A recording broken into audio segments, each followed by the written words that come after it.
Thrilled that we've got the labor folks that are engaged in all these projects, and it's a big chunk of money, and we can do it without having to put ourselves at risk.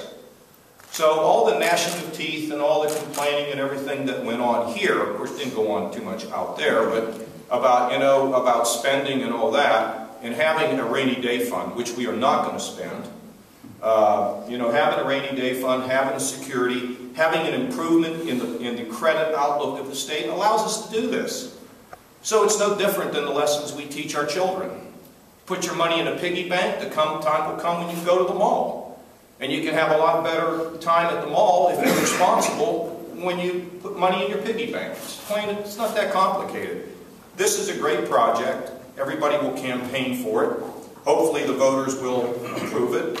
And we will continue to rebuild the great state of Ohio for the people of the state. So that's it. Is that all right? Good. Okay. If you have a couple questions, we'll answer. Yeah, Jim? Governor, or maybe somebody in the crowd, can you give us an idea of how much of a campaign there's going to be to get this passed? It's proven popular in the past. Is it going to need a big campaign?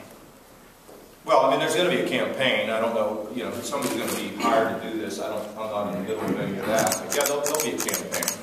But I think with all these groups being for this, then I think we're in a position where, it's going to be easier and easier. And I would hope that the editorial pages will be for this thing. It'll get discussion. But everybody wants safe drinking water and better treatment in their sewage plants and better local roads. Everybody wants that. By the way, I have a couple examples. In West Malta, this is a water distribution system that could be improved.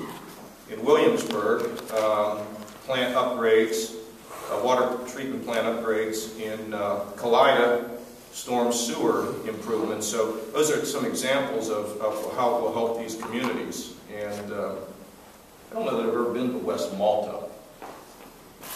I think so. Yeah, I think I did. Okay, good. I'll have to visit West Malta. Sure. Yes? No, I don't. We'll have some apparatchiks trying to tell you how that all works. I don't know. Do you guys have an idea on this? What the campaign costs, or who's? We don't. We'll get you. There'll be stuff we'll get to you on this. You haven't figured out who's going to be paying for it yet? Well, I probably raise some money the typical way. I don't know. Are you available to be a spokesperson for the campaign? Are you locked into this job you have? Do you like what you're doing? We'll check with you in another couple of weeks. Question for Matt and Susan maybe. In the past, you have been critical and Matt would vote against some of the measures to cut state funding to local governments through the local government fund. You raised some issues about some other bills that have either been passed or working their way through and their effect on the community. How does this project compare with some of the cuts made that you have said have been harmful? You want to go first? You want me to go first? Sure. Well, the reason we're here today is to support the state capital improvement program. Townships have had a tough go in terms of maintaining balanced budgets, but they're doing that. But we're here today to support this program, and we're just thrilled that it's going to be reauthorized. Let me try to answer it. In the process of legislating and balancing budgets, the reason why we don't have a balanced budget in Washington, I was there when we did it, is because everybody has their own thing. And everybody goes, let me protect mine, and I can't worry about somebody else's. The job of a leader is to figure out how to trade off these priorities. Now, there's one thing that you should know.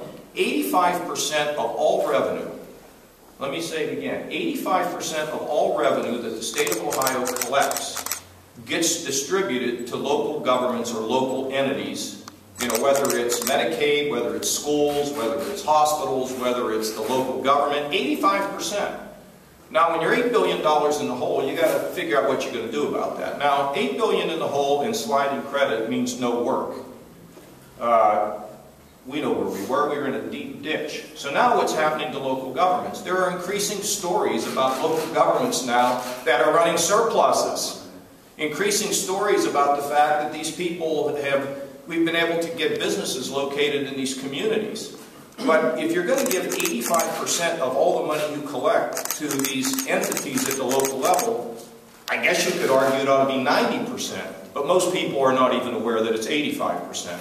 So when you deal with a budget, and someday when I'm done, no, I'm not. I'm going to conduct a budget class. You know, it's no different than you run your family. Okay, what is the American Express bill? Or what's the Visa bill? How much do we spend on utilities? How much on gas?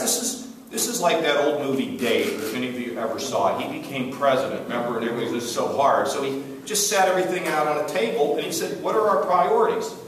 In the course of doing a budget, Matt Szilagyi is going to have a different view sometimes about what a priority ought to be than I might have.